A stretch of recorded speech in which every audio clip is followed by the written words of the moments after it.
Tapi pernah nggak lo ada di awkward moment? Kayak gue podcast gitu kan kadang-kadang, aduh ngobrol apa ya gitu ya. Itu. Ada kan? Ada. Ada momen kayak gitu. Lo juga ada? Sering banget. Biasanya kondisinya karena apa ya? Karena bingung sayanya.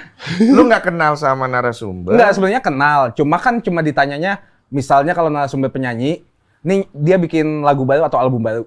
Abis itu kan masa fokus ke albumnya doang. Pasti nanya-nanya tentang dianya, kesibukan lainnya. Iya, biar kayak sohib banget. Iya. Tapi abis itu dead air aja kadang-kadang. Kenapa ya? Bingung aja, mungkin nggak cocok aja dari conversation-nya. Lu? Nggak pernah. Asik.